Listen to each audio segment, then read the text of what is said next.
Assalamualaikum warahmatullahi wabarakatuh. Selamat pagi anak-anak. Kita bertemu kembali dalam mata pelajaran Humas dan Keprotokolan. Pada kesempatan ini kita memasuki kompetensi dasar yang ke-3.21 dan ini merupakan video yang kedua ya. Pada kompetensi ini materi yang akan kita bahas adalah evaluasi kegiatan keprotokolan. Kemudian untuk saat ini Ibu akan menyampaikan topik tentang evaluasi kegiatan protokol. Nah anak-anak, silahkan kalian perhatikan materinya. 1. Prinsip seorang protokoler. Keprotokolan ini merupakan suatu aturan yang baku yang menyangkut penyelenggaraan acara-acara resmi atau acara-acara pemerintahan. Ada 3 prinsip yang harus dimiliki oleh seorang protokoler adalah sebagai berikut. A. Penghormatan dan perlakuan terhadap seseorang dalam suatu acara. Ini meliputi tata tempat, tata upacara, dan tata penghormatan harus sesuai dengan kedudukan dan martabat jabatan sebagai wujud pengakuan status dan kedudukan seseorang. Anak-anak, ini maksudnya adalah kalau kita kedatangan tamu terhormat atau pejabat negara atau pejabat pemerintah, tentunya akan kita sambut ya. Mungkin kita siapkan ruangannya, kemudian acara-acaranya seperti apa, tempat duduknya seperti apa, kemudian ada upacara atau tidak, dan sebagainya. Itu menunjukkan bahwa kita menghormati pejabat yang datang di tempat kita atau di acara yang kita laksanakan. Hal ini kita lakukan untuk memberikan pengakuan atau penghormatan kepada status beliau sebagai pejabat dan kedudukan pejabat tersebut. Ini biasanya kalau pejabat datang itu kita sambut, kemudian kita berikan kursi yang lebih bagus daripada yang lainnya ya. Kemudian misalkan ada tenda-tenda gitu kan, dipersilakan untuk menduduki suatu tempat yang sudah dipersiapkan. Yang B, penghormatan dan pengakuan terhadap lambang-lambang kehormatan NKRI. Ini harus selaras dengan kedudukannya sebagai simbol negara atau lambang kedaulatan NKRI. Anak-anak, kalau kalian memperhatikan di dalam suatu ruangan rapat ya, itu kan ada foto-foto presiden, wakil presiden, ada bendera, kemudian ada lambang negara burung Garuda ya.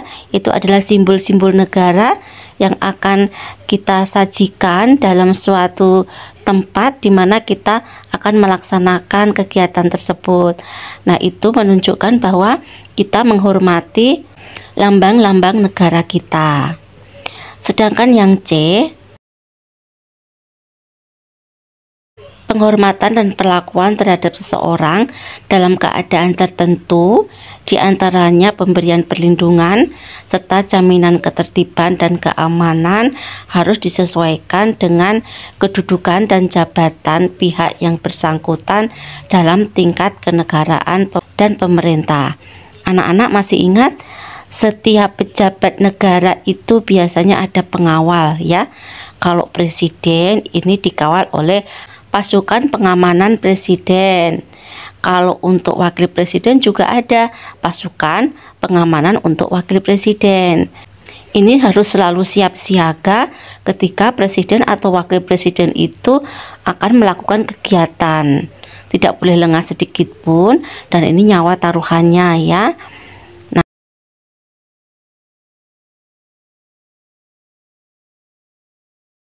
Kemudian tugas pokok keprotokolan ini apa? Ini meliputi A. Melaksanakan penyusunan bahan kebijakan umum keprotokolan. B. Melaksanakan koordinasi dan fasilitas keprotokolan. C. Melaksanakan upacara, acara pelantikan, rapat, dan acara lainnya. D. Melaksanakan penerimaan kunjungan tamu negara, pejabat negara, tamu asing, dan tamu lainnya. Melaksanakan kunjungan pimpinan ke kabupaten atau kota, baik pada lingkup dalam provinsi maupun luar provinsi.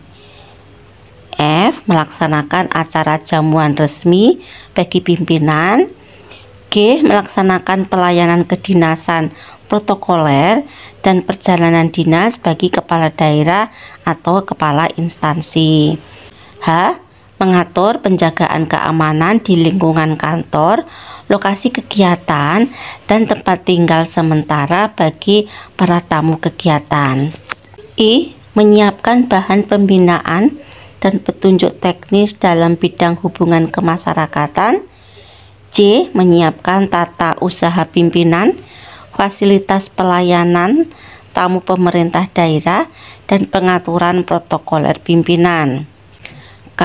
Pelayanan teknis dan administratif sesuai dengan peraturan perundang-undangan. Melaksanakan pelaporan dan evaluasi kegiatan subbagian protokol. Melaksanakan tugas lain sesuai dengan tugas pokok dan fungsinya. Kemudian ini adalah kendala-kendala dan solusi masalah kegiatan protokol. Ini untuk tata cara upacara ya. Misalnya adanya gangguan listrik atau listrik padam, adanya peralatan yang rusak, kemudian pembina upacara ini datang terlambat, bisa juga peserta ini juga datang terlambat.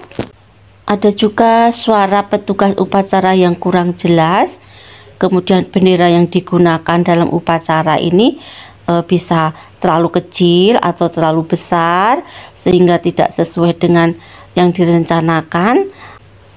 Atau di saat pelaksanaan upacara itu benderanya tidak mau berkibar karena terjepit tali bendera dan sebagainya ya. Jadi ini sering terjadi di upacara-upacara itu yang tanpa kita sadari dan tanpa kita sengaja. Ada juga peserta yang tidak hadir saat upacara tersebut. Kadang-kadang ada peserta upacara yang pingsan di saat upacara sedang berlangsung.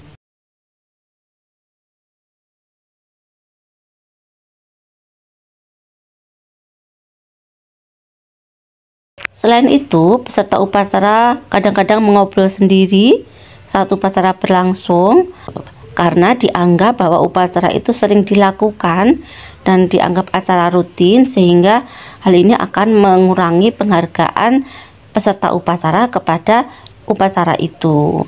Ada juga yang peserta upacara itu mundur padahal kegiatan upacara itu belum selesai. Nah, hal-hal seperti yang Ibu sampaikan ini adalah sering sekali terjadi di sekitar kita ketika kita mengikuti kegiatan upacara, ya kan? Yang keempat adalah laporan kegiatan protokol. Jadi setiap kegiatan yang dilakukan oleh organisasi ini harus dipertanggungjawabkan dalam bentuk laporan. Anak-anak, demikian tadi materi yang Ibu sampaikan tentang evaluasi keprotokolan. Silahkan kalian pelajari dengan baik ya. Untuk melengkapi, kalian bisa melihat pada buku paket Humas dan Keprotokolan kelas 12 penerbit dari Erlangga. Nah anak-anak, terima kasih atas perhatiannya. Assalamualaikum warahmatullahi wabarakatuh.